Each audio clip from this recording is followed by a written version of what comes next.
আশা করি সবার নিট 2022 খুব ভালো কেটেছে। দেখো তোমরা ফিজিক্সের সলিউশনগুলো মিলিয়ে নাও, আমি সব কটা কোয়েশ্চেন তোমাদের করে দিচ্ছি। আর যারা সামনের বছর মানে 2023 বা তার পরবর্তীকালে নিট তোমরা দিতে চাও, তারাও কোয়েশ্চেনগুলো দেখো কী ধরনের কোয়েশ্চেন পরীক্ষায় পড়ে, সেইটা তোমাদের কিন্তু এখন থেকেই আইডিয়া করতে হবে। তো লক্ষ্য করো প্রথম কোয়েশ্চেন কি বলেছিল। আমার কাছে যে সেটটা আছে সেটা হচ্ছে T4। তো এখানে প্রথম কোয়েশ্চেন বলেছে যে দুটো গতিশীল কণার সরণ সময় লেখচিত্র আমাদের দিয়ে দিয়েছে। দুটো গতিশীল কণার সরণ সময় লেখচিত্র, এটা সরণ আর এটা সময় লেখচিত্র দিয়েছে। প্রথম কণাটা এক্স অক্ষের সঙ্গে মানে টি অক্ষের সঙ্গে কোণ করেছে 30 ডিগ্রি, এটা 1 নম্বর কণা। আর 2 নম্বর কণাটা কোণ করেছে 45 ডিগ্রি। তাহলে বলতে হবে কণা দুটোর গতিবেগের অনুপাত কত। তো দেখো আমরা জানি সরণ সময় লেখচিত্রের নতি যেটা সেটাই হচ্ছে গতিবেগ। তাহলে v1/v2 equals to tan θ1 by tan θ2, কারণ v সমান ds dt সমান সমান tan θ হয়, এটা তোমরা নিশ্চয়ই সবাই জানো।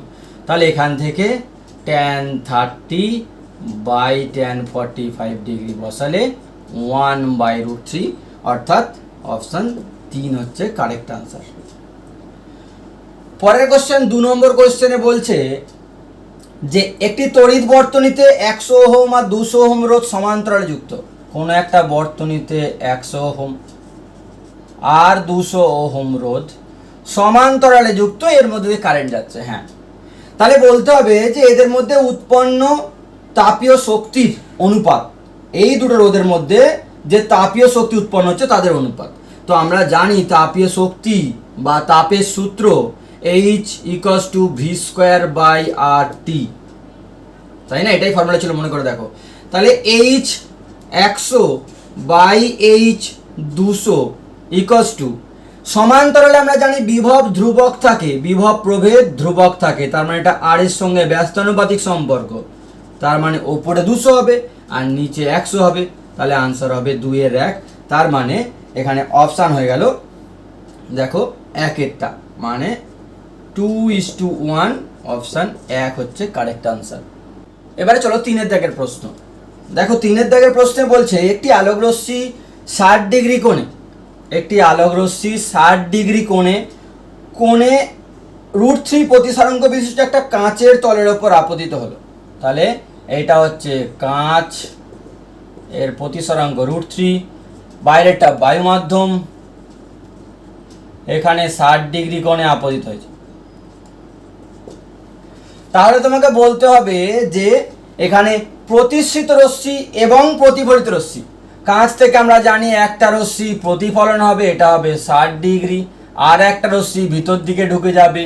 এই কোণটা জানতে পারলেই আমরা এই কোণটা বলতে পারবো। এই কোণটা আমাদের জিজ্ঞাসা করেছে, এটা হচ্ছে প্রতিসৃত রশ্মি, এটা হচ্ছে প্রতিফলিত রশ্মি। তাহলে এই কোণটা বার করতে হবে, তার আগে জানতে হবে এই কোণটা কত। এটা যদি প্রতিসরণ কোণ হয়ে থাকে তাহলে আমরা জানি যে μ1 sin 60 মানে 1 sin 60 equals to √3 sin r, √3 sin r।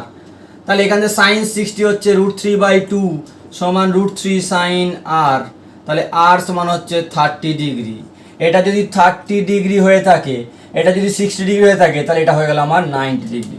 তার মানে প্রতিফলিত রশ্মি আর প্রতিসৃত রশ্মির মধ্যবর্তী কোণ হয়ে গেল 90 ডিগ্রি, যেটা হচ্ছে তোমার অপশান 2 হচ্ছে আনসার। এবারে চলে আসা যাক 4-এর প্রশ্ন। দেখো 4-এর প্রশ্নে বলছে তাপমাত্রা বৃদ্ধির সঙ্গে তড়িৎ রোধ মানে কারেন্ট গেলে যে বাধা বা রোধ সেটা কেমন হবে, পরিবাহী অর্ধপরিবাহী উভয় ক্ষেত্রেই কমবে নাকি পরিবাহীর ক্ষেত্রে বাড়বে অর্ধপরিবাহীর ক্ষেত্রে কমবে। আমরা এটাই জানি যে পরিবাহীর তাপমাত্রা বাড়ালে, টেম্পারেচার যদি বাড়াও, তাহলে আমরা জানি পরিবাহীর রোধ বাড়ে ও অর্ধপরিবাহী রোধ কমে। তার মানে এখান থেকে উত্তরটা আমরা বুঝে গেলাম যে এটা অপশান 2 হচ্ছে কারেক্ট আনসার হবে। এবার তোমরা 5-এর দাগের প্রশ্ন লক্ষ্য করো। এখানে বলছে একটি পাতলা সুষম চাকতির তলের সঙ্গে লম্ব হবে যে অক্ষটা নিলাম সেই অক্ষের সাপেক্ষে চক্রগতির ব্যাসার্ধ এবং ওই চাকতির ব্যাস বরাবর, আমি দুটো ছবি এঁকে দেখিয়েছি, ছবিটা কিন্তু কোয়েশ্চেনে দেওয়া নেই, ব্যাস বরাবর এর ক্ষেত্রে চক্রগতি ব্যাসার্ধ দুটোর অনুপাত কত হবে। তো চক্রগতি ব্যাসার্ধ যদি প্রথম ক্ষেত্রে আমি K1 বলে থাকি, তাহলে প্রথম ক্ষেত্রে M_K1² সমান লিখতে পারি প্রথমবারের জড়তা ভ্রামক হাফ M_R², এটাই হয় আমরা জানি কেন্দ্রগামী অক্ষ বরাবর। তাহলে এখান থেকে পেয়ে যাচ্ছ এরকম একটা ইকুয়েশন। আর যদি ব্যাস বরাবর ঘোরে, ব্যাস বরাবর কোনো অক্ষের সাপেক্ষে ঘোরে, তাহলে আমরা জানি M_K2², তখন চক্রগতি ব্যাসার্ধ যদি K2 বলে থাকি, তাহলে আমি লিখতে পারি 1/4 M_R²। তাহলে আমি এই দুটোকে যদি ডিভাইড বাই করি, তাহলে K1/K2 তার স্কোয়ার ইকুয়ালস টু চলে আসছে 2। এখান থেকে K1/K2 হবে √2/1, অর্থাৎ √2:1 হচ্ছে কারেক্ট আনসার, মানে অপশান 1 হচ্ছে সঠিক উত্তর। এরপরে লক্ষ্য করো 6 দাগের কোশ্চেনে বলছে একটি লিফট, ইলেকট্রিক লিফট, তার সর্বোচ্চ বোঝা 2000 কেজি, মানে লিফটের ওজন প্লাস যাত্রীদের ওজন, এটা নিয়ে উঠতে পারে কত বেগে বলে দিয়েছে, 1.5 মিটার পার সেকেন্ড বেগে ওপর দিকে উঠতে পারে। একটা লিফট ওপর দিকে উঠছে 1.5 মিটার পার সেকেন্ড বেগে। এবারে কি কি ফোর্স কাজ করছে, লিফটের ম্যাক্সিমাম বোঝা যেটা চাপিয়ে নিয়ে যেতে পারে, ম্যাক্সিমাম ওয়েট যেটা চাপাতে পারে, সেটা হচ্ছে 2000 kg into 10 metre per second square, এইটা একটা ফোর্স। আবার বলে দিয়েছে নিচের দিকে আরো একটা ফোর্স আছে, যেটা হচ্ছে ঘর্ষণ বল, সেটা হচ্ছে 3000 নিউটন। আর একটা এফ ফ্রিকশন, সেটা হচ্ছে বলে দিয়েছে 3000 নিউটন। তাহলে এই লিফটটা যে ওপর দিকে উঠছে কত বলের বিরুদ্ধে উঠছে, তাহলে টোটাল ফোর্স এফ টোটাল হয়ে যাচ্ছে, আমরা জানি লিখে দিতে পারি দুটো ফোর্স একই দিকে, তাহলে হয়ে যাবে এটা হচ্ছে 20000, 2000 into 10 metre per second square, তাহলে 20000 প্লাস 3000 করলে 23000 নিউটন। এখন ক্ষমতা বার করতে হবে আমাদের, বলেছে যে লিফটের সর্বনিম্ন ক্ষমতার পরিমাণ, তো সেটা হচ্ছে দেখো পাওয়ার সমান সমান এফ ইন্টু ভি, আমরা ফর্মুলা জানি। তাহলে 23000 ইন্টু 1.5, যদি তুমি এটাকে করে ফেলো তাহলে তুমি পাবে 34500 এত ওয়াট। তো এটা হচ্ছে অপশান 2 কারেক্ট আনসার। পরের কোশ্চেনে লক্ষ্য করো, এরকম একটা নিউক্লিয় বিক্রিয়া ওরা দিয়ে দিয়েছে, বলতে হবে এই যে এক্স যে টার্মটা লেখা রয়েছে, যে মৌলটা লেখা রয়েছে, সেটা কি, তোমায় সেটা শনাক্ত করতে হবে। এক্স মৌলটা কি হবে সেটা শনাক্ত করতে হবে। তো দেখো এই ইকুয়েশনগুলো ব্যালেন্স করলেই হবে। এটা হচ্ছে পজিট্রন আছে, পজিট্রনের সংকেত হচ্ছে এটা +1, ওপরে 0, এখানে 0 লিখলেও হবে। আর এটা হচ্ছে নিউট্রিনো আছে, এর কোনো নিচে সংখ্যা ওপরে সংখ্যা হয় না, তোমরা এটা নিশ্চয়ই জানো। তাহলে এখান থেকে আমি লিখতে পারবো, দেখো কি লেখা যাবে না, এইখানে রয়েছে 11, এখানে রয়েছে 1, তাহলে এখানে তোমার 10 দিতে হবে, এখানে রয়েছে 22, তার মানে এখানে তোমার 22 দিতে হবে। তাহলে এই যে এক্স মৌলটা আমরা পেয়ে গেলাম, এটা অ্যাকচুয়ালি নিয়ন 10 22, বা বাঁদিকে 22 লিখলে হবে। এটা তোমার অপশান 2 এতে ছিল, তার মানে অপশান 2 হচ্ছে কারেক্ট আনসার। 8 দাগের কোয়েশ্চেনে, এই কোয়েশ্চেন আগেও বহুবার এসেছে, একটা আদর্শ গ্যাসের জন্য পিভি লেখচিত্র দিয়ে দিয়েছে, তবে 4 বার করা হয়েছে কাজটা। 1 নম্বর বারে গ্যাসটার আয়তন আর চাপের পরিবর্তন এইভাবে করা হয়েছে, লেখচিত্র দেখানো হয়েছে। 2 নম্বর ক্ষেত্রে এইভাবে, 3 নম্বর ক্ষেত্রে এইভাবে, 4 নম্বর ক্ষেত্রে এইভাবে। তোমাকে বলতে হবে যে এই 4টে যে রেখা টানা আছে তার মধ্যে কোনটা রুদ্ধতাপ প্রক্রিয়াকে প্রকাশ করছে, কোনটা রুদ্ধতাপ প্রক্রিয়াকে প্রকাশ করছে, রুদ্ধতাপ। তো রুদ্ধতাপ আমরা জানি এটা নিশ্চয়ই রুদ্ধতাপ নয়, এটা হচ্ছে সম আয়তন প্রক্রিয়া, এটা সমচাপ প্রক্রিয়া।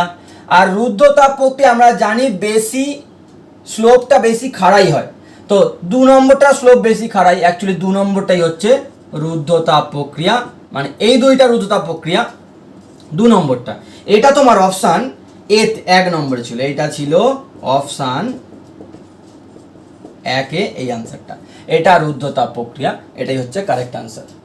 পরের 9 দাগের কোশ্চেন লক্ষ্য করো, এখানে বলছে একটি অবাধে পতনশীল বস্তুর প্রথম সেকেন্ডে, অবাধে পড়ছে, মানে জি সমান 10 metre per second square, U সমান সমান 0। পতনশীল বস্তুর ক্ষেত্রে প্রথম, দ্বিতীয় এবং তৃতীয়, চতুর্থ সেকেন্ডে অতিক্রান্ত দূরত্বগুলির অনুপাত। তো আমরা জানি formula S equals to U plus half into A into 2n-1, এটা হচ্ছে ফর্মুলা। আর যখন অভিকর্ষের প্রভাবে পড়ছে তখন এটা জি লিখবো।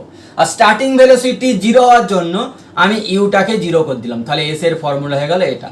এবার প্রথম সেকেন্ডে ভেবে দেখো কি লিখবো আমি, এটা হচ্ছে S1 লিখবো। এটা হবে বলতে গেলে S1 is to S2 is to S3 is to S4। যদি করে ফেলো তাহলে এটা চলে আসছে হাফ ইন্টু জি ইন্টু 2 ইন্টু 1, এনের জায়গায় 1 minus 1 is to half into g into 2 into 2 minus 1 is to half into g into 3 in 2 into 3 minus 1, 2 into 3 minus 1। আর একই রকম ভাবে হাফ ইন্টু জি ইন্টু 2 ইন্টু 4 মাইনাস 1। এই হাফ জি বাদ চলে গেল, তাহলে এখান থেকে আসছে দেখো 1 is to, এখান থেকে আসছে তোমার 3 is to, এখান থেকে আসছে 5 is to, এখান থেকে আসছে 7। তার মানে এটা অপশান 2 হচ্ছে কারেক্ট আনসার, অপশান 2 এটা হচ্ছে কারেক্ট আনসার। এবারে চলে এসো দেখো যে পরের কোশ্চেনে বলছে 10-এর দাগের প্রশ্নে 0.5 টেসলা চুম্বক ক্ষেত্রের মধ্যে একটা বর্গাকার লুপ আছে, যে বর্গক্ষেত্রের বাহু হচ্ছে 1 মিটার। এখানে একটা চুম্বক ক্ষেত্র রয়েছে, যে চুম্বক ক্ষেত্রটার মান বলে দিচ্ছি আমি, যে চুম্বক ক্ষেত্রটা 0.5 টেসলা। তাহলে বলতে হবে যে এরম লম্বভাবেই রয়েছে, এরম লম্বভাবে আছে মানে নিশ্চয়ই তলের সঙ্গে কোণ কিন্তু 0 ডিগ্রি, এরমভাবে আছে মানে তলের দিক এই দিক, চুম্বক ক্ষেত্র এই দিক, তো মধ্যবর্তী কোণ এই তলটার দিক আর চুম্বক ক্ষেত্রের দিক একই দিক। তাহলে flux phi equals to B into A, তো যদি মান বসাও মানে B into A into cos theta বলতে গেলে, তাহলে বি ইন্টু এ, বি এর মান হচ্ছে 0.5 into area of the loop, এটা কত হবে 1 স্কোয়ার ইন্টু কস থিটা, এখানে কস 0 ডিগ্রি। আবার বলছি চুম্বক ক্ষেত্র ভিতর দিকে, লুপটাও তাকিয়ে আছে এই বরাবরই, যে কোনো লুপের দিক চুম্বক ক্ষেত্রের দিক একই হয়ে গেছে, তাহলে কস 0 ডিগ্রি করলে এটা হচ্ছে 0.5 ওয়েবার। তার মানে এটা হচ্ছে তোমার অপশান 1 হচ্ছে সঠিক উত্তর। এবারে তোমরা 11 থেকে প্রশ্ন লক্ষ্য করো, এটা সলিনয়েড থেকে দিয়েছে। বলছে একটা দীর্ঘ সলিনয়েডের ব্যাসার্ধ বলে দিয়েছে আমায় 1 মিলিমিটার, ইহার প্রতি মিলিমিটারে পাক সংখ্যা 100। মিলিমিটার নিয়ে কাজ করবো না, আমরা এসআই পদ্ধতিতে কাজ করবো, তাহলে এটাকে আগে চেঞ্জ করি। তাহলে 100 ভাগ 1000 যদি করে নিই, 1/1000 যদি করে নিই মিলিমিটার জায়গায়, তাহলে আমরা মিটার পেয়ে গেলাম। তার মানে এটা হয়ে গেল বলতে গেলে 10⁵ পার মিটার। 1 মিটারে 10⁵ সংখ্যক পাক রয়েছে, আই বলে দিয়েছে। বলেছে সলিনয়েডের কেন্দ্রে চুম্বক ক্ষেত্র কত। তো চুম্বক ক্ষেত্রের সূত্র আমরা জানি, বায়ু মাধ্যম ধরলে μ0 NI, তাহলে ফর্মুলা বসালে μ0 এর মান হচ্ছে আমরা জানি 4 পাই ইন্টু 10⁻⁻7 ইন্টু n হচ্ছে 10⁵ ইন্টু আই হচ্ছে আমরা জানি এটা হচ্ছে 1। এবারে দেখো এখান থেকে যদি আমরা 4 ইন্টু 3.14 ইন্টু 10⁻⁻2 করি, এটা করলে চলে আসবে তোমার 12.56 ইন্টু 10⁻⁻2 টেসলা। এটা তোমার অপশান 1 ছিল। 12 দাগের প্রশ্নে বলছে সমতল কোণ এবং ঘন কোণের মাত্রা আছে, একক আছে নাকি মাত্রা নেই একক নেই, এটা নিয়ে বলতে বলেছে। তো সমতল কোণ মানে আমরা জানি S/R, আর ঘন কোণ মানে জানি আমরা এরিয়া DS, এরিয়া এটা বাই আর স্কোয়ার, এরকম ফর্মুলা একটা মনে করে তোমরা দেখবে। তো এই দুটোরই কিন্তু আমরা জানি মাত্রা নেই, দুটোরই একক আছে, একক আছে মাত্রা নেই। এটার একক আমরা জানি রেডিয়ান হয়, এটার একক আমরা জানি স্টেরেডিয়ান হয়। তার মানে উত্তরটা হবে অপশান 3। যে 13 দাগের প্রশ্ন লক্ষ্য করো, বলছে একটা 100 কিলোওয়াট ক্ষমতা সম্পন্ন যন্ত্র থেকে 1 ঘন্টায় আদর্শভাবে কত পরিমাণ শক্তি পাওয়া যেতে পারে? আদর্শ বলছে এই কারণে, যদি আদর্শ নয় প্র্যাকটিক্যাল যত যন্ত্র রয়েছে তারা কম শক্তি তোমায় সাপ্লাই দেবে। যাই হোক, তার মানে টাইমটা বলে দিয়েছে আমাদের 1 ঘন্টা মানে 3600 সেকেন্ড। অতএব পাওয়ার সমান জানি আমরা শক্তি ভাগ সময়, তাহলে শক্তি সমান সমান পাওয়ার ইন্টু সময়, শক্তি মানে কার্য। তাহলে 1100 ইন্টু কিলোওয়াটকে চেঞ্জ করতে গেলে আমাদের এখানে আর একটা 1000 দিয়ে গুণ করতে হবে ইন্টু 3600। তাহলে এখান থেকে করলে চলে আসবে আমাদের 36 ইন্টু 2 শূন্য আর এখানে 5টা শূন্য, তাহলে 10⁻7। তার মানে আনসার চলে আসছে 36 ইন্টু 10⁻7 জুল। এটা তোমার অপশান 4-এ আছে। পরেরটা লক্ষ্য করো, 14 দাগের প্রশ্ন বলছে ধরা যাক একটা হাইড্রোজেন পরমাণুর প্রথম এবং দ্বিতীয় উত্তেজিত স্তরের প্রথম উত্তেজিত স্তর মানে আমরা জানি n সমান কিন্তু 2। 1 মানে তো গ্রাউন্ড স্টেট, প্রথমবার উত্তেজিত হলে 2 ওঠে। দ্বিতীয় উত্তেজিত স্তর n সমান আমরা জানি সেটা হচ্ছে 3। তাহলে বলছে এখানকার শক্তি যদি T1 T2 নাম হয় তাহলে T1 T2 এর অনুপাত কত হবে বোরের পরমাণু তত্ত্ব অনুসারে?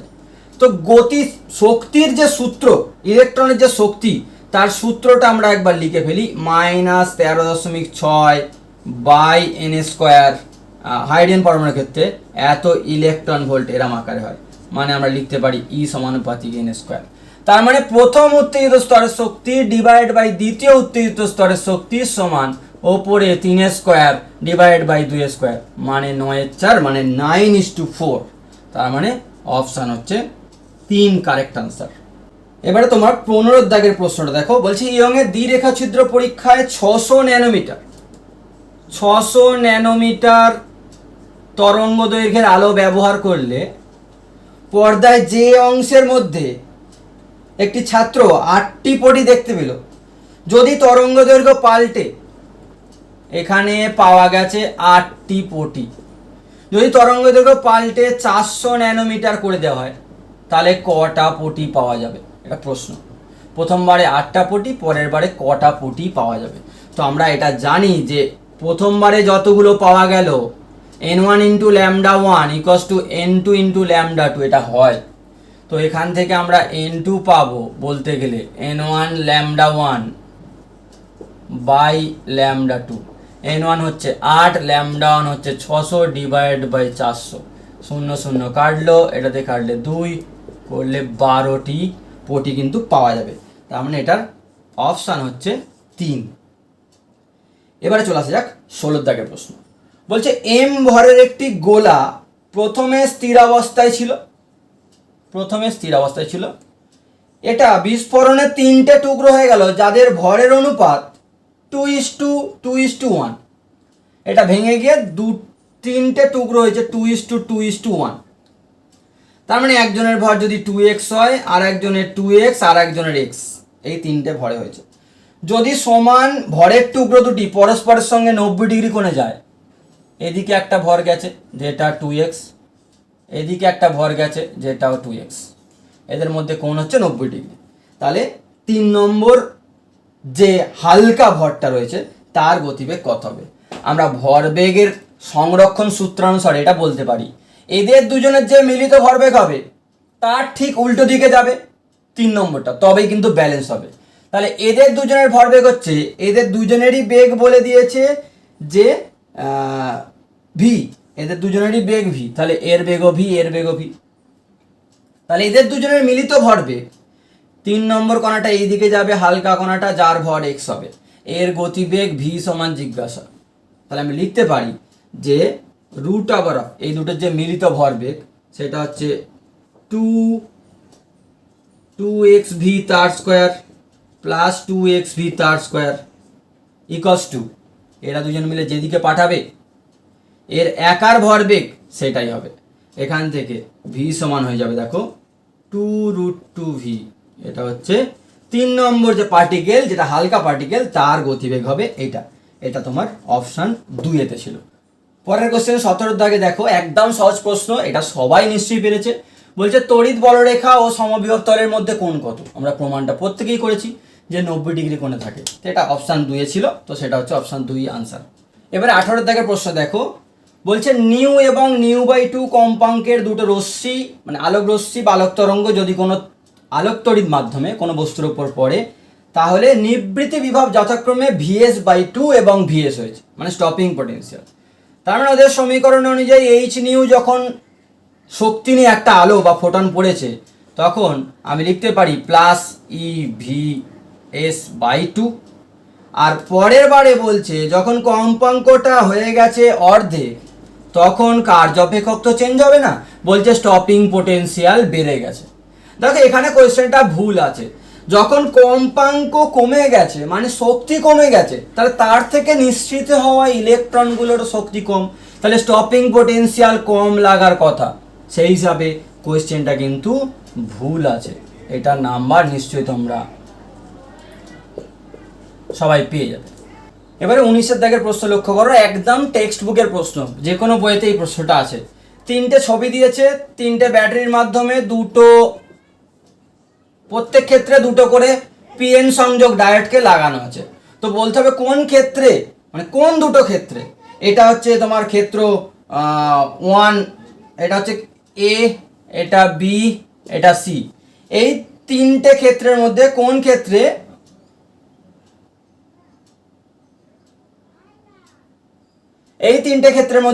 ক্ষেত্রে বলতে হবে যে বিভব প্রভেদ ডায়োড দুটোর মধ্যে সমান। দেখো এখানে ডায়োডটা আছে ফরওয়ার্ড বায়াস, এখানেও ফরওয়ার্ড বায়াস, তাহলে এদের বিভব প্রভেদ এখানেও যা এখানেও তাই হবে। এটা ফরওয়ার্ড বায়াস, এটা রিভার্স বায়াস, তার মানে এদের দুজনের বিভব প্রভেদ সেম হবে না। আবার এটা রিভার্স বায়াস, এটা রিভার্স বায়াস, এই ছবিতে এদের দুজনের বিভব প্রভেদ সমান, আবার এই ছবিতে এদের দুজনের বিভব প্রভেদ সমান। তো তোমায় সেটাই জানতে চেয়েছিল যে কোন দুটো ক্ষেত্রে বিভব প্রভেদ ডায়োডগুলোর মধ্যে সমান হবে। তাহলে উত্তর হবে এ ও সি, এই যে দুটো ক্ষেত্র দেখানো হয়েছে, তার মানে অপশান তোমার 3 হচ্ছে। এই উভয় বর্তনীতে এ আর সি, এই দুটো বর্তনীতে কিন্তু ডায়োড দুটোর প্রান্তের মধ্যে বিভব প্রভেদ সমান হবে। 20 দাগের প্রশ্নে একটা মাত্রা দিয়ে দিয়েছে, যে বলছে mLT⁻⁻2 আর বলে দিয়েছে A⁻⁻1, এ হচ্ছে অ্যাম্পিয়ার। তো বলতে হবে এটা কোন ভৌত রাশির মাত্রা। তো এটা হচ্ছে চৌম্বক ভেদ্যতা, চৌম্বক ভেদ্যতার মাত্রা। কি করে বলছি দেখো, একটা ফর্মুলা আছে F/dl = μ0/4π 2I1I2/r। এবার তুমি মাত্রায় চলে আসো, এখান থেকে μ0 এর মাত্রা হবে, দেখো ডিএল এর মাত্রা আর আর এর মাত্রা সেম, তাহলে বাদ দিলাম। 4π একটা সংখ্যা, মাত্রা ধরার দরকার নেই। 2টা একটা সংখ্যা, মাত্রা ধরার দরকার নেই। তাহলে এফ হচ্ছে দেখো mLT⁻², আর এই দুটো আই যদি নিচে নামে, তাহলে আই মানে অ্যাম্পিয়ার, তাহলে দুটো অ্যাম্পিয়ার মানে অ্যাম্পিয়ার স্কোয়ার, এটা উপরে তুললে mLT⁻², অ্যাম্পিয়ার⁻²। তাহলে এটা চৌম্বক ভেদ্যতার মাত্রা। ভালো, পরের প্রশ্নটা লক্ষ্য করো। 21 দাগে দুটো লিস্ট দিয়েছে, যে লিস্টের বাঁ দিক আর ডান দিক মেলাতে হবে। এই মানগুলো সবার মুখস্থ থাকবে এরকম কোনো ব্যাপার নয়, কিন্তু এই লিস্টটা তোমরা নিশ্চয়ই সবাই মনে রেখেছো, যে gamma ray, X ray, UV, violet, red, infrared, microwave, radio wave, এদের কে আগে কে পরে থাকে। তো ল্যামডা বাড়া অনুযায়ী আমি সাজিয়ে রেখেছি, এটা তোমাদের মুখস্থ করতেই হবে। তাহলে সেই অনুযায়ী লক্ষ্য করে দেখো, যদি তুমি সাজিয়ে ফেলো তাহলে এটা কোনো সমস্যা হবে না। তো যেটা হয়, এক্স রে তরঙ্গ দৈর্ঘ্য হয় এটা, রেডিও তরঙ্গ দৈর্ঘ্য হয় সবচেয়ে বড় এটা, মাইক্রোওয়েভের তরঙ্গ দৈর্ঘ্য হয় তার থেকে ছোট 10⁻², আর অবলোহিত তরঙ্গ দৈর্ঘ্য হয় এটা। তার মানে এগুলো যদি তুমি ঠিক করে লেখো, তাহলে অপশান চলে আসছে। দেখো এরটা যাচ্ছে 2-এ, বি এরটা যাচ্ছে, বিটা যাচ্ছে তোমার 3-এ, সিটা যাচ্ছে তোমার 4-এ, আর ডিটা যাচ্ছে তোমার 1-এ। তার মানে এখানে অপশানটা হচ্ছে A2, B3, C4 এটা। তার মানে এটা অপশান 3 হচ্ছে কারেক্ট আনসার। ভালো করে জিনিসটা লক্ষ্য করো। এবারে চলে আসা যাক এখান থেকে পরের প্রশ্ন, 22 দাগের প্রশ্ন। 22 দাগের কোয়েশ্চেনে বলছে যে একটা টান করা তারের ক্ষেত্রে, 22 দাগের প্রশ্নে বলছে একটি তারের টান প্রাথমিক টানের দ্বিগুণ করা হলে সেই তারের প্রবাহিত তির্যক তরঙ্গের প্রাথমিক আর অন্তিম বেগের অনুপাত কত হবে? তো আমরা জানি বেগের সূত্র হচ্ছে √T/m, যেখানে m হচ্ছে একক দৈর্ঘ্যে, তারের একক দৈর্ঘ্যে ভর। তো যাই হোক সেই সব কিছু চেঞ্জ করিনি। তাহলে অন্তিম বেগ বাই প্রাথমিক বেগ, যেহেতু এমটা নো চেঞ্জ তাহলে এটা T2/T1, টানটা দ্বিগুণ করেছে তাহলে 2/1, তাহলে এটা 2T1, এটা T1 করলে √2/1, তার মানে এটার অপশান হচ্ছে √2:1, মানে 1 হচ্ছে কারেক্ট আনসার। 23 থেকে প্রশ্ন দেখো, বলছে যে একটা সান্দ্র মাধ্যমের মধ্যে একটা বলকে যদি ফেলে দেওয়া হয় তাহলে তার গতিবেগ সময় লেখচিত্র কেমন হবে? তো আমরা জানি সান্দ্র মাধ্যমে যদি কোনো বস্তুকে ফেলে দেওয়া হয়, যেমন বায়ু মাধ্যমের মধ্যে বৃষ্টির ফোঁটা যখন পড়ে, তার গতিবেগ সময়ের সাপেক্ষে বাড়তে বাড়তে একটা সময় গিয়ে ধ্রুবক হয়ে যায়, তাহলে গতিবেগ তারপরে আর বাড়তে থাকে না, এটাকে যখন গিয়ে ধ্রুবক হয়ে যায় সেটাকে বলা হয় প্রান্তীয় বেগ। সবাই তোমরা পড়েছ, এটাকে বলে প্রান্তীয় বেগ। যে বেগটা লাস্ট আর বাড়বে না সেটাকে বলছে প্রান্তীয় বেগ। তো বলতে বলেছিল এই যে 4টে কার্ভ আঁকা আছে এর মধ্যে কোনটা সঠিক কার্ভ? তার মানে দেখতে পাচ্ছি বিটা হচ্ছে সঠিক কার্ভ, বি মানে সেটা অপশান 1-এতে রয়েছে। 24 থেকে প্রশ্ন দেখো, বলছে একটা সাবান বুদবুদের ব্যাসার্ধ যদি বেড়ে যায়, মানে যদি আকারে বড় হয়ে যায়, তাহলে তার ভিতরে চাপের কি পরিবর্তন হবে? তো আমরা জানি সাবান বুদবুদের ভিতরে চাপ সেটা হচ্ছে বায়ুমণ্ডলের চাপ প্লাস কিছুটা এক্সট্রা প্রেসার থাকে, সেটা হচ্ছে 4s পৃষ্ঠ টান ভাগ ব্যাসার্ধ। তো দেখতেই পাচ্ছি যদি ব্যাসার্ধ বেড়ে যায়, যদি আকারে বড় হয়, তাহলে ব্যাসার্ধ যদি বাড়ে তাহলে ভিতরের চাপ কিন্তু কমবে, অর্থাৎ আনসার হবে অপশান 4 কমবে। 25 দাগের প্রশ্নে দুটো বিবৃতি দিয়েছে। বিবৃতি 1-এ বলছে বায়ো-সাভার্টের সূত্রানুসারে প্রবাহ বহনকারী একটি পরিবাহীর অতি ক্ষুদ্র একটি প্রবাহ উপাদান, মানে যেটা আইডিএল, এটার জন্য চুম্বক ক্ষেত্রের রাশিমালা জানতে পারি। হ্যাঁ, এটা ঠিক কথা, আমরা জানি dB = μ0/4π IDL sin θ/r²। তাহলে এটা থেকে আমরা রাশিমালা জানতে পারি। হ্যাঁ, তার মানে প্রথম বক্তব্যটা নিশ্চয়ই ঠিক আছে। 2 নম্বর বিবৃতি বলছে, এটা হচ্ছে বিবৃতি 1। বিবৃতি 1টা তার মানে ঠিক আছে। বিবৃতি 2-তে বলছে এটা ঠিক।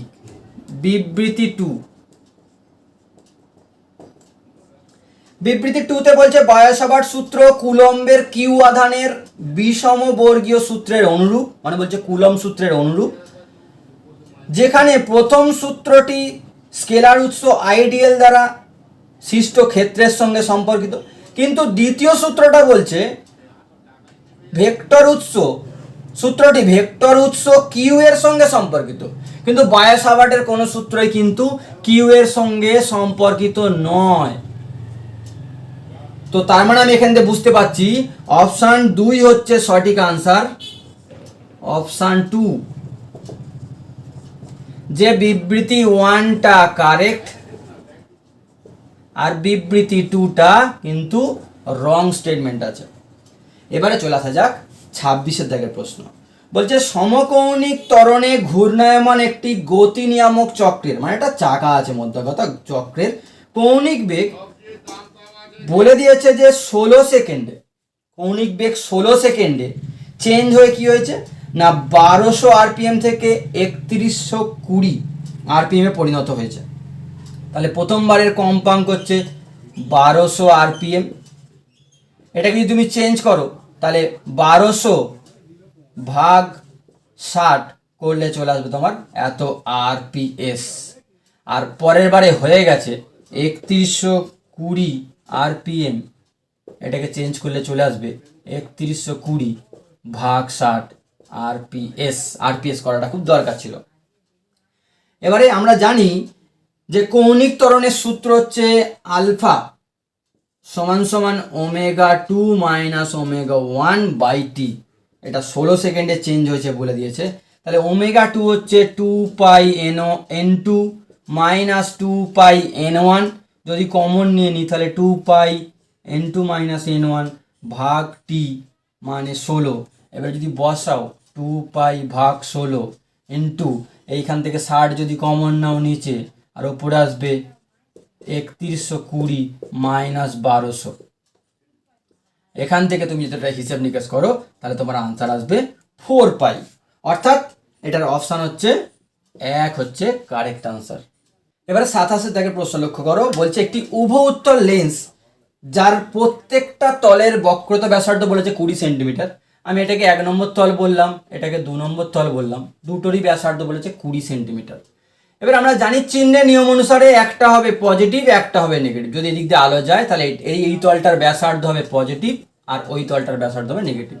মিউ বলে দিয়েছে 1.5, তাহলে আমাদের বার করতে হবে পাওয়ারটা কত। তো আমরা জানি পাওয়ার সমান 1/f সমান, সূত্র হচ্ছে mu minus 1 into 1/r1 minus 1/r2।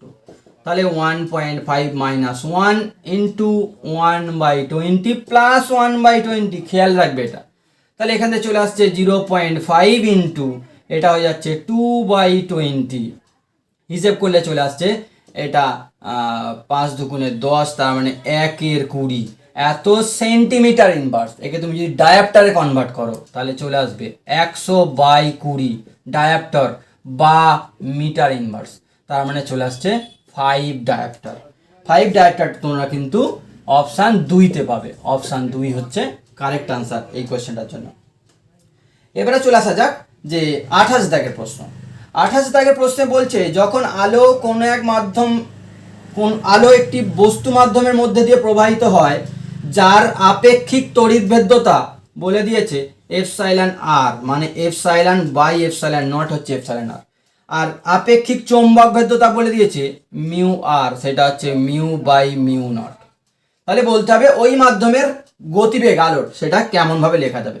তো আমরা জানি যে কোনো মাধ্যমের ভি আলোর বেগ সমান সমান 1/√ওভার মিউ এপসাইলন, আর শূন্য মাধ্যমে আলোর বেগ সমান √ওভার 1/এপসাইলন নট মিউ নট। এটাকে যদি আগে পরে না লিখে এরকম করে লেখা যায় এপসাইলন নট মিউ নট। এটা এপসাইলন মিউ যে কোনো মাধ্যম, আর এটা হচ্ছে শূন্য মাধ্যম। তাহলে এখান থেকে যদি তুমি করে ফেলো ভি বাই সি করলে পাবে নিচে হবে ওপরে হবে এপসাইলন নট মিউ নট, আর এটা হবে এপসাইলন আর মিউ। এইগুলোকে যদি নামিয়ে নাও তাহলে তুমি পাবে √ওভার 1/মিউ আর এপসাইলন আর, বা ভি সমান c/√ওভার এপসাইলন আর মিউ আর। এইটা তোমার কিন্তু অপশান 3-এতে আছে। এবার 29 দাগের প্রশ্ন দেখো, খুব সহজ প্রশ্ন। বলছে যে লেখচিত্রটি ডি ব্রগলি তরঙ্গ দৈর্ঘ্য আর ভরবেগের মধ্যে সম্পর্ককে সূচিত করে সেটা তোমায় লিখতে হবে বা অপশানে টিক মারতে হবে। তো আমরা জানি এদের মধ্যে সম্পর্ক হচ্ছে ল্যামডা সমান h/p। তাহলে লেখচিত্র হবে ল্যামডার সঙ্গে পি এর, যদি লেখচিত্র টানো ল্যামডা আর পি এর লেখচিত্র হবে আমরা জানি এইরকম আয়তাকার সমপরাবৃত্ত। এটা হচ্ছে অপশান 3। এবারে পরেরটা চলে আসা যাক। পরেরটা হচ্ছে 30 দাগের প্রশ্ন, বেশ ভালো প্রশ্ন। বলছে একটা তারের দৈর্ঘ্য 10 মিটার, দৈর্ঘ্য বলেছে 10 মিটার, তারের ব্যাসার্ধ বলে দিয়েছে যে 10⁻² ভাগ √পাই, কেমন কায়দা করে দিয়েছে দেখো, এত মিটার। আর বলে দিয়েছে তারের রোধ বলে দিয়েছে 10 ওহম। বলছে ওই তারটার 10 ভোল্ট পার মিটার তড়িৎ ক্ষেত্র প্রাবল্যের জন্য, ওই তারটার মধ্যে যদি তড়িৎ ক্ষেত্র প্রাবল্য ই সমান 10 ভোল্ট পার মিটার, সব এসআই একক দিয়েছে। এই প্রাবল্যের জন্য তোমায় বলতে হবে ওই তারের মধ্যে প্রবাহ ঘনত্ব যেটা জিজ্ঞাসা করেছে। তা প্রবাহ ঘনত্বের সূত্র আমরা জানি যে সিগমা ই। আবার সিগমা সমান কি জানি, সিগমা সমান জানি 1/ρ। আবার এখান থেকে আমি লিখে নিতে পারি আর সমান ρl/a, তাহলে রো সমান RA/L। তাহলে এখানে আমি লিখে দিলে একেবারে পেয়ে যাব L/RA ইন্টু ই। যদি মানগুলো বসাই, এল এর জায়গায় বসাবো 10, নিচে বসাবো আর এর জায়গায় একটা 10 into area of cross section. তারের ক্ষেত্রে আমরা জানি πr², এটা তো বৃত্তাকার, তাহলে পাই ইন্টু r² মানে চলে আসবে তোমার 10⁻⁻⁴, আর √পাই থেকে পাই বেরিয়ে আসবে, পাই কেটে গেল, ইন্টু ই। ই বলে দিয়েছে 10। তাহলে দেখো এই 10 কেটে গেল, এটা ওপর দিকে উঠলে তোমার চলে আসছে 10⁵ আর 10⁵ এটার একক আমরা জানি সবাই I/A থেকে এসেছিল, তার মানে অ্যাম্পিয়ার পার মিটার স্কোয়ার। এটা তোমার অপশান 3-এ আছে। এবারে চলো 31 দাগের প্রশ্ন, বলছে 60 গ্রাম ভরের একটা বস্তু, m = 60 গ্রাম, একক চেঞ্জ করে নিচ্ছি আমি, তাহলে 0. বা সিম্পল রাখা যাক 60/1000 কেজি। এরকম একটা বস্তুর একটি নির্দিষ্ট বিন্দুতে, এই বস্তুটার জন্য একটি নির্দিষ্ট বিন্দুতে 3 নিউটন মহাকর্ষীয় বল অনুভব করছে। এই বস্তুটা 3 নিউটন মহাকর্ষীয় বল অনুভব করছে, তাহলে বলতে হবে মহাকর্ষীয় ক্ষেত্র প্রাবল্যের মান কত। তো দেখো প্রাবল্যকে যদি তুমি ই দিয়ে নাম দাও, তাহলে এখানে ফোর্সের ফর্মুলা সেই একই রকম mE। আবার আমি জানি যে এখানে F সমান হয় Gm/r² বা ছোট হাতের r², যাই দেবে। তার মানে এটাকে যদি এইভাবে লিখি Gmm, তার মানে এটাই হচ্ছে সেই মহাকর্ষীয় প্রাবল্য। তাহলে মহাকর্ষীয় প্রাবল্য হবে F/m। F বলেছে 3 নিউটন, আর এটা হচ্ছে 60/1000 করলে চলে আসছে 3000/60, শূন্য কাটলে এটা দিয়ে করলে চলে আসবে 50 নিউটন পার কেজি। এটা হচ্ছে মহাকর্ষীয় ক্ষেত্র প্রাবল্যের মান। এটা তোমার অপশান 1-এ ছিল। 32 দাগের প্রশ্ন বলছে 10 কেজি এবং 20 কেজি, একটা 20 কেজি আর একটা 10 কেজি, দুটো বস্তু আছে, 10 মিটার লম্বা, একটা রড দিয়ে বাঁধা রয়েছে। তাহলে বলতে হবে 10 কেজি থেকে ভর কেন্দ্রের দূরত্ব কত। দেখো এটা হালকা, এটা ভারী, তাহলে ভর কেন্দ্র একটু ভারীর দিকে থাকবে। আমি ধরে দিলাম ভর কেন্দ্র এটা থাকবে, সেন্টার অফ মাস এখানে থাকবে। এটা বললাম x দূরত্ব, তাহলে এটা হবে আমি জানি 10 - x। তাহলে এখন ভর কেন্দ্র নিয়ম অনুযায়ী আমরা যা জানি যে এটার ভরের ভ্রামক, এটা যত জোরে ঘোরাতে চাইবে, মানে 10 × x সমান ওদিকে হবে বলতে গেলে 20 × 10 - x। এবার যদি এখান থেকে তুমি সমাধান করো, তাহলে 10x = 200 - 20x, বা এখান থেকে চলে আসছে 30x = 200 বা x = 23 মিটার। কোত্থেকে দূরত্ব? 10 কেজি থেকে, তাহলে 23 মিটার দূরে ভর কেন্দ্রটা কিন্তু আছে। এটা হচ্ছে অপশান 1। এবারে চলো 33 দাগের প্রশ্ন, একদম বই থেকে পড়েছে বলতে গেলে। অর্ধতরঙ্গ একমুখীকরণে যদি ইনপুট কম্পাঙ্ক 60 হার্জ হয়, ইনপুট কম্পাঙ্ক 60 হার্জ হলে বলেছে আউটপুট কম্পাঙ্ক কত হবে। আমরা জানি অর্ধতরঙ্গের ক্ষেত্রে ইনপুট কম্পাঙ্ক আর আউটপুট কম্পাঙ্ক সেম হয়, তার মানে উত্তরটা কিন্তু 60 হার্জই হবে, অর্থাৎ অপশান 2। অপশান 2টা 60 হার্জ। এবারে চলো 34 দাগের প্রশ্ন, বলছে R1 R2 ব্যাসার্ধ আছে, R1 আর R2 ব্যাসার্ধের দুটো পরিবাহী গোলক আছে, তাদের মধ্যে আবার বলে দিয়েছে প্রথমটা বড়, দ্বিতীয়টা ছোট, তাদের আধান সেম, আধান আছে সমান, তাকে আমি কিউ ধরলাম। তাহলে বলতে হবে কার বিভব বেশি কার বিভব কম। তো বিভবের সূত্র হচ্ছে আমরা জানি Q/R, তাহলে বিভব 1 নম্বরটা হবে Q/R1, বিভব 2 নম্বরটা হবে Q/R2। তাহলে যেহেতু R1টা বড়, তাহলে নিশ্চয়ই তার বিভবটা ছোট হবে, তার মানে প্রথম গোলকটার বিভব কম হবে আর দ্বিতীয় গোলকটার বিভব কিন্তু বেশি হবে। তাহলে সেটা লিখতে হবে তোমার ছোট গোলক, যেটা ছোট গোলক মানে 2 নম্বর গোলকটার বিভব বেশি, তাহলে সেটা হচ্ছে অপশান 1-এতেই আছে। 35 থেকে কোশ্চেনে বলছে একটি পরিবর্তী উৎসের ভোল্টেজের শীর্ষ মান মানে V0, সেইটা RMS মানের সঙ্গে কেমন করে সম্পর্কিত। আমরা জানি যে V0/√2 সমান VRMS, তাহলে V0 সমান √2 × VRMS। তার মানে এখানে আনসার যেগুলো আছে সেটা হচ্ছে পরিবর্তী উৎসের RMS মানের সঙ্গে সমান হবে না, সেটা সমান নয়। পরিবর্তী উৎসের RMS মানের √2 গুণের সঙ্গে সমান হবে, হ্যাঁ শীর্ষ মান হবে RMS মানের √2 গুণের সমান, তার মানে অপশান 2 হচ্ছে কারেক্ট। 36 থেকে দুটো স্টেটমেন্ট দিয়েছে, দুটো বিবৃতি আছে, এখানে তোমায় বলতে হবে একটা হচ্ছে কারণ, আর একটা হচ্ছে তার উত্তর বলতে একটা ঘোষণা, আর একটা তার কারণ দেওয়া আছে। কি বলছে, একটা স্প্রিংয়ের পদার্থের দৃঢ়তা গুণাঙ্ক সেই স্প্রিংয়ের প্রসারণ নির্ণয় করে, এটা প্রথম কথা বলেছে। দৃঢ়তা গুণাঙ্ক থেকে কিন্তু প্রসারণটা নির্ণয় হয়, তার মানে প্রথমটা ঘোষণাটা ঠিক আছে।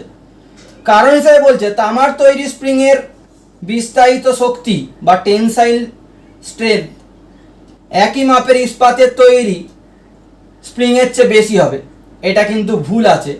ইস্পাতেরটা বেশি হবে, তামারটা কিন্তু কম হবে।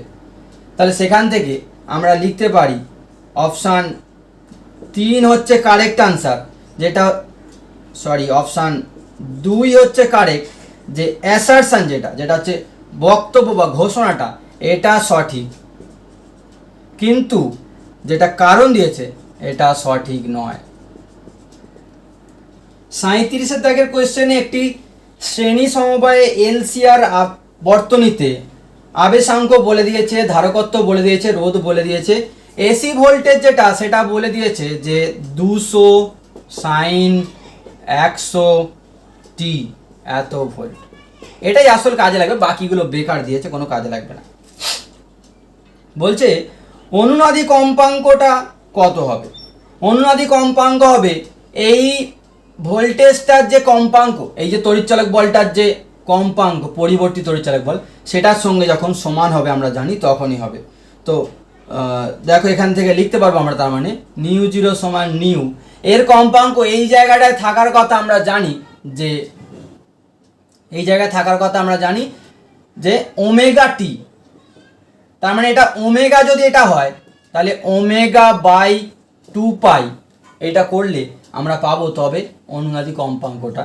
তাহলে ওমেগা হচ্ছে আমাদের 100 দেখা যাচ্ছে, আর 2 পাইতে ভাগ করলাম মানে 50/পাই, এত হার্জ হচ্ছে কিন্তু এটার আনসার। তাহলে এটা হচ্ছে অপশান 1 রয়েছে। এরপরে 38 থেকে দুটো ফের তালিকা দিয়েছে। তালিকাতে প্রথমে আছে মহাকর্ষ ধ্রুবক, তারপর আছে মহাকর্ষীয় স্থিতিশক্তি, তারপর আছে মহাকর্ষীয় প্রাবল্য, আর ডান দিকে তাদের মাত্রাগুলো দিয়েছে। তো প্রথম বার করা যাক মহাকর্ষীয় ধ্রুবকের মাত্রা।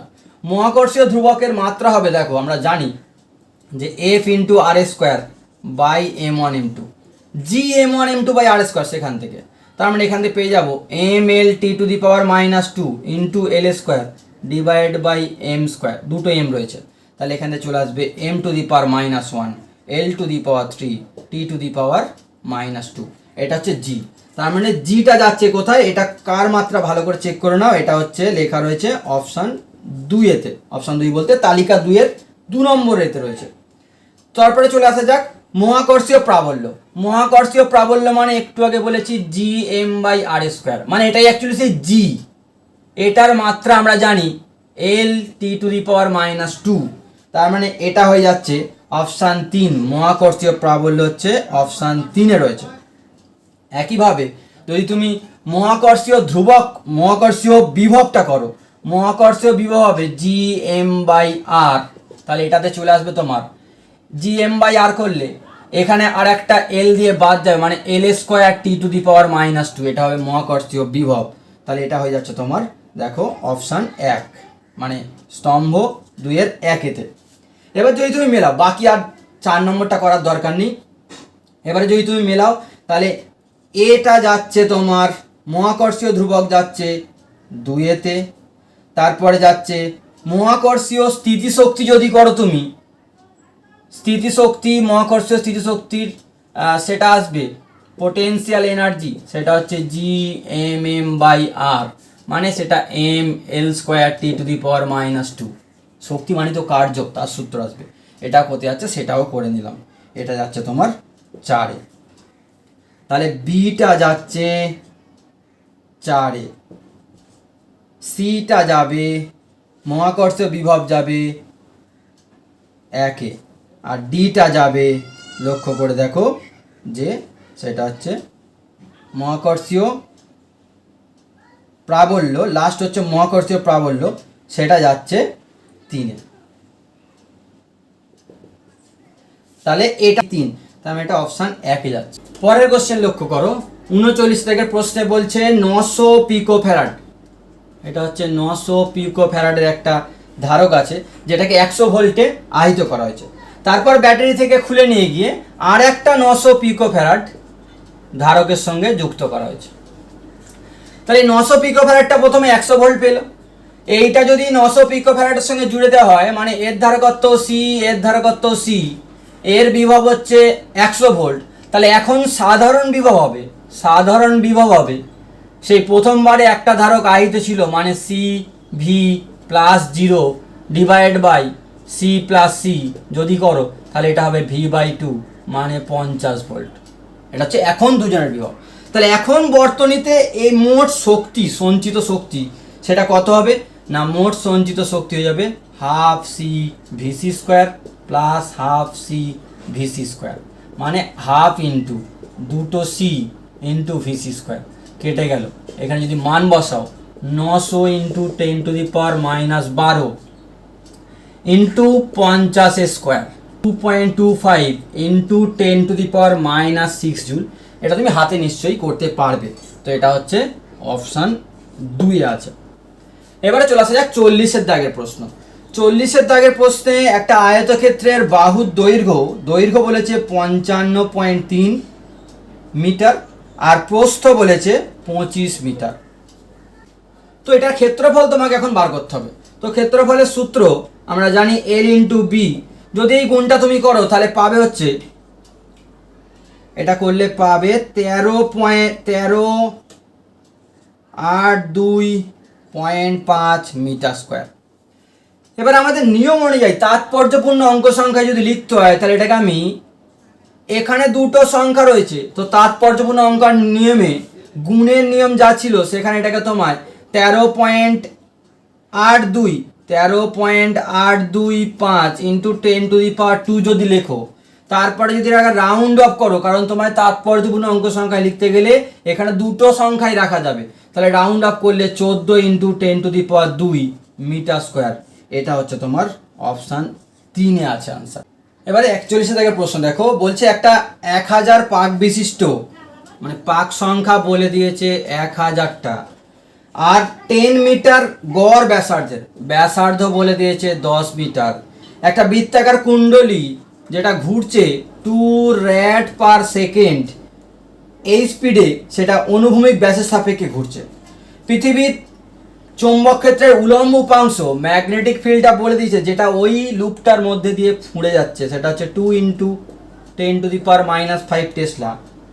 তাহলে বলতে হবে ওই কয়েলটার মধ্যে প্রবাহ কত, আবিষ্ট প্রবাহ কত, আইটা বলতে হবে। ম্যাগনেটিক ফিল্ড আছে, এটা কিন্তু রোটেট করছে, এইভাবে রোটেট করছে ব্যাসের সাপেক্ষে, তাহলে বলতে হবে আইটা কত। তো আমরা জানি যে আই সমান ই বাই আবিষ্ট তড়িৎচালক বল ভাগ রোধ হবে।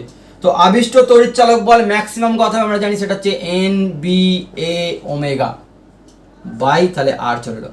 এখানে যদি ভ্যালুগুলো বসাও, 1000 ইন্টু বি হচ্ছে 2 ইন্টু 10⁻⁵ ইন্টু এরিয়া হচ্ছে pi into 10 square into omega হচ্ছে 2 ডিভাইড বাই রেডিয়াস, রোধ বলে দিয়েছে 12.56। একটু ভালো করে খেয়াল করবে 12.56 কেন দিয়েছে, সেটার কারণ এটাই, এই 2 আর এই 2 মিলে 4, আর এখানে হচ্ছে তোমার পাই মানে হচ্ছে 3.14।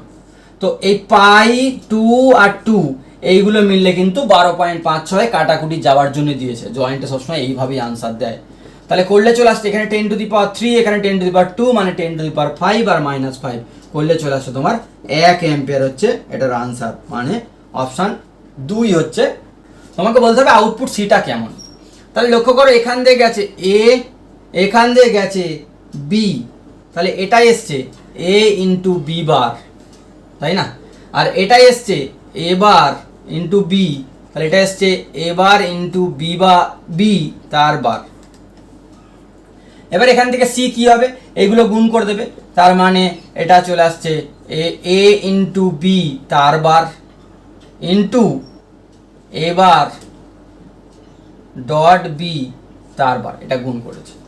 এবার এখান থেকে তোমায় বলতে হবে কোন ট্রুথ টেবিলটা সঠিক আছে, সেটা তোমায় টেস্ট করতে হবে। এটা হচ্ছে সি এর ভ্যালু এসছে। এবার তুমি এখানে মানগুলো বসালি হবে।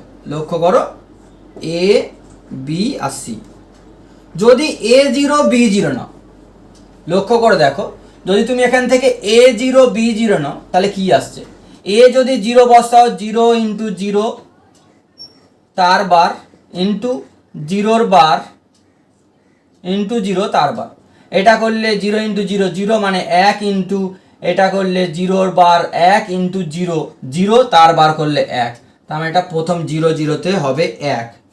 এবার যদি তুমি 0 1 বসাও, যদি তুমি 0 1 বসিয়ে থাকো তাহলে কি হবে, যদি তুমি 0 1 বসাতে এখানে তাহলে চলে আসতো এর জায়গায় 0 ইন্টু 1 তার বার মানে 0 হবে, ইন্টু এখানে আসবে 0 বার মানে 1 ইন্টু 1 তার বার মানে এটা 0, গুণ করলে ফের 0 0 1 হবে 0।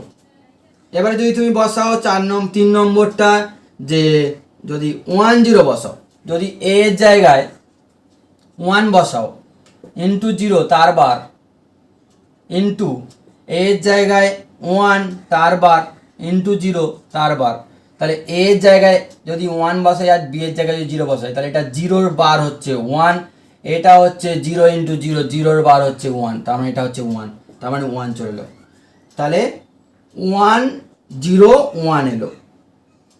লাস্টেরটা করে ফেলা যাক 1 1, যদি এখানে বসাও 1 1 তাহলে এটা হচ্ছে 1 এর 1 ইন্টু 1 তার বার ইন্টু 1 এর বার ইন্টু 1 তার বার, এটা করলে 1 1 যদি তুমি গুণ করো 1 হবে, তার বার 0 ইন্টু এপারে যাই থাক এটা নিশ্চয়ই 0 হবে, তাহলে এটা হচ্ছে 0।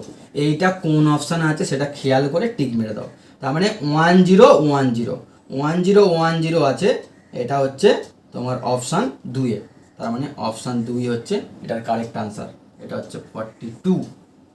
43-তে একটা দ্বিমেরুকে দেখানো আছে, দ্বিমেরুর মধ্যে ব্যবধান দূরত্ব বলে দিচ্ছে L, তাহলে বলছে যদি তুমি এমন একটা দূরত্বে প্রাবল্য নির্ণয় করতে যাও যে দূরত্বটা দ্বিমেরুর যে দৈর্ঘ্য যেটা -q আর +q এর মধ্যে অনেক বেশি, তাহলে প্রাবল্যের রাশিমালাটা কেমন হবে।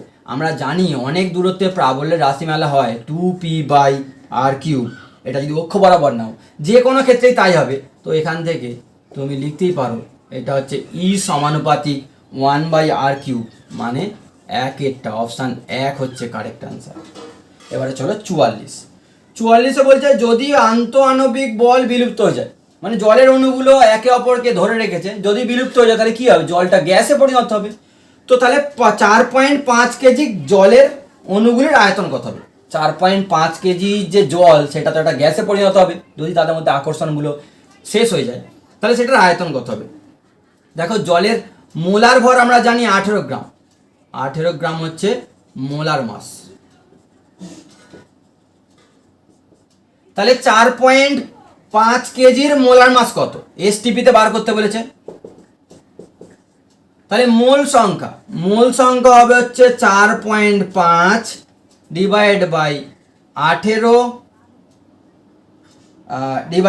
/18 গ্রাম, মানে 18 গ্রামকে যদি 1000 দিয়ে ভাগ করি তাহলে এটা হয়ে যাচ্ছে 4500/18, এত কি হলো, এত মোল। এবারে আমরা জানি এসটিপিতে 1 মোলের আয়তন আমরা জানি যে 22.4 লিটার, তাহলে যদি এক মোলের আয়তন 22.4 লিটার হয় তাহলে এত মোলের আয়তন হবে, তাহলে আয়তনটা হবে ওই জলটার 4500/18 এত ইন্টু 22.4 লিটার, লিটার মানে 1000 সিসি, 1000 সিসি মানে সেন্টিমিটার কিউব, একে যদি তুমি মিটার কিউবে নিয়ে যাও তাহলে চলে আসবে যে নিচে 100⁻³ এত মিটার কিউব, এখান থেকে যদি তুমি হিসেব করো তাহলে তুমি পেয়ে যাবে এটা 5.6 মিটার কিউব, তার মানে অপশান 3 হচ্ছে। 45 থেকে প্রশ্নে বলছে একটি বস্তুকে 60 ডিগ্রি কোণে ছোড়া হলে সর্বোচ্চ বিন্দুতে, মানে এরকম একটা বিন্দুতে গতিবেগ কত হবে। আমরা জানি যদি কোনো বস্তুকে ইউ বেগে ছড়া হয় এখানে গতিবেগ যেটা থাকবে সেটা হচ্ছে ইউ কস থিটা, যদি অনুভূমিকের সঙ্গে থিটা কোণে থাকে, তার ওখানে গিয়ে আর উলম্ব বেগটা থাকে না, তাহলে সর্বোচ্চ বিন্দুতে বেগ হবে ইউ কস 60 ডিগ্রি, সেটা হচ্ছে ইউ এর ভ্যালু বলে দিয়েছে আমাদের 10 ইন্টু কস 60, সেটা হচ্ছে আমরা জানি যে আচ্ছা কোনটা বলে দিয়েছিল উলম্বের সাপেক্ষে, এই কোনটা বলে দিয়েছে 60 ডিগ্রি, তাহলে এটা হচ্ছে 30 ডিগ্রি, তার মানে থিটাটা আমাদের 30 ডিগ্রি। তাহলে এখানে যদি 30 ডিগ্রি বসাও তাহলে √3/2 করলে 5√3 মিটার পার সেকেন্ড, এটা হচ্ছে একের দাগের অপশানটা। এরপরে 46-এ লক্ষ্য করো, দুটো মাধ্যম বলে দিয়েছে এ বি, ওই দুটো মাধ্যমে আলোর বেগ যথাক্রমে একটাতে v1 আর একটায় v2 বলে দিয়েছে। তো বলতে হবে সংকট কোণ কত হবে। তো সংকট কোণের ফর্মুলা দেখো, ওই দুই মাধ্যমের সংকট কোণের ফর্মুলা হচ্ছে sin θc = আমরা লিখব যে 1/μ2 ভাগ μ1, এরকম ছিল। এটাকে যদি তুমি ঠিক করে লেখো তাহলে তুমি পেয়ে যাবে যে sin θc যদি বেগ দিয়ে লেখা যায় তাহলে হবে বলতে গেলে যে v1 ভাগ v2, এটা ছিল ফর্মুলা। তাহলে এখানে যদি তুমি বসাও sin θc সমান চলে আসছে v1 হচ্ছে 1.5 ইন্টু 10⁸ ডিভাইড বাই 2 ইন্টু 10⁸, তাহলে কাটাকুটি করলে এটা চলে আসছে 0.75, তাহলে θc সমান সমান সাইন ইনভার্স 0.75, এটা হচ্ছে তোমার অপশান 1। এবার 47-এর দাগের কোশ্চেনে বলছে দেখো, বলছে 189 ভর সংখ্যার একটি নিউক্লিয়াস দুটি নিউক্লিয়াসে বিভাজিত হলো, যাদের ভর সংখ্যা বলে দিয়েছে প্রথমটার হচ্ছে 125 আর পরেরটার হচ্ছে 64। তাহলে বলতে হবে তাদের ব্যাসার্ধের, নিউক্লিয়াসের ব্যাসার্ধের অনুপাত। তাহলে আমি জানি নিউক্লিয়াসের ব্যাসার্ধ r1/r2 হবে, সূত্র ছিল r0a⁻1/3 ডিভাইড বাই r0a⁻1/3, এটা 1 নম্বর, এটা 2 নম্বর। r0 বাদ দাও, তাহলে 125 ভাগ 64 1/3 করলে চলে আসবে 5/4, তার মানে এটা অপশান 2 কারেক্ট আনসার। এবারে 48-এর দাগের প্রশ্নে যাওয়া যাক। দেখো 48-এর প্রশ্নে একটা হুইস্টন ব্রিজের ছবি দিয়েছে। হুইস্টন ব্রিজের এই যে পি, এই যে এক্স দিয়েছে, এটাকে কিউ দিয়েছে, এটাকে পরিবর্তনশীল ওয়াই দিয়েছে, এটাকে এক্স, এটাকে পি, এটাকে কিউ। বলছে যে P R Q, P O Q এদের রোধ কেমন হতে হবে। তো এদের রোধ মোটামুটি, এখানে অপশান হবে যেটা সেটা হচ্ছে এদের রোধ মোটামুটি সমান এবং ছোট হতে হবে। অপশান 1 হচ্ছে কিন্তু এই কোশ্চেনটার কারেক্ট আনসার। 49 লক্ষ্য করো, বলছে 121 সেন্টিমিটার এবং 100 সেন্টিমিটারের দুটো দোলক আছে, তারা একই দশায় দুলতে শুরু করলো, আবার কখন তারা একই দশায় আসবে, মানে কতগুলো দোলনের পর তারা আবার একই দশায় আসবে সেটা আমাদের বলতে হবে। আলাদা দৈর্ঘ্য হওয়ার জন্য প্রথমে স্টার্ট করবে একই জায়গায়, কিন্তু একজন তাড়াতাড়ি যাবে, একজন ধীরে ধীরে যাবে, তাতে করে ওদের তালের কোনো মিল থাকবে না, দশার কোনো মিল থাকবে না। কতক্ষণ পর আবার তারা একই দশায় আসবে বা কতগুলো দোলনের পর তারা একই দশায় আসবে। তো প্রথমটার পর্যায়কাল যদি t1 বলি, পরেরটার পর্যায়কাল যদি t2 বলি, সেটা হবে √/, মানে 2π√L1/g, এটা হবে 2π√L2/g। আমি ধরে নিচ্ছি এর n1 সংখ্যক পর্যায়কাল পরে আর এর n2 সংখ্যক পর্যায়কাল পরে ওরা আবার একই দশায় আসবে, মানে মোট টাইমটা হবে n1t = n2t2, তাহলে n1/n2 = t2/t1। এবারে t2/t1 মানে লিখতে পারি আমরা t2 হচ্ছে, লক্ষ্য করে দেখো, L2/t1 হচ্ছে L1, t2 হচ্ছে আমাদের এই L2 বলে দিয়েছে, L2 বলেছে হচ্ছে আমাদের 100 আর এটা হচ্ছে 121, তার মানে 10^11, তার মানে প্রথমটার ক্ষেত্রে 10 বার দুলবে আর দ্বিতীয়টার ক্ষেত্রে 11 বার দুলে যখন আসবে, দোলার পর দুজন আবার একই রকমভাবে যাত্রা শুরু করবে। তাহলে এখানে ছোট দৈর্ঘ্যটার বলতে বলেছিল, তাহলে কম দৈর্ঘ্যটার জন্য 11টা দোলন দরকার, তার ফলে ওটা কিন্তু ফের সমদশে আসবে, তার মানে অপশান 4 হচ্ছে এটার কারেক্ট আনসার। লাস্ট কোশ্চেন 50 দাগের কোশ্চেন, বলছে অ্যাম্পিয়ার সার্কিটাল সূত্র থেকে বৃত্তাকার তারের জন্য, বৃত্তাকার মোটা তারের জন্য যদি আমরা চুম্বক ক্ষেত্রের কথা ভাবি তাহলে ভিতরে কেমন হয়, ভিতরে আমরা জানি ব্যাসার্ধ বাড়লে মানে দূরত্ব যত বাড়বো এই অক্ষ থেকে যত দূরে যাব গা পর্যন্ত তত কিন্তু চুম্বক ক্ষেত্রের মান বাড়তে থাকে রৈখিকভাবে। আর বাইরে এটা হচ্ছে ভিতরে, আর বাইরে হচ্ছে আমরা জানি বি সমানুপাতিক 1/r হয়, এটা হচ্ছে বাইরে। সেই হিসাবে এখানে যেটা রয়েছে তারের ভিতরের অঞ্চলে সীমানা পর্যন্ত বি সমানুপাতিক আর হবে, আর এটা 1/r, মানে এটা হচ্ছে অপশান 2 কারেক্ট আনসার।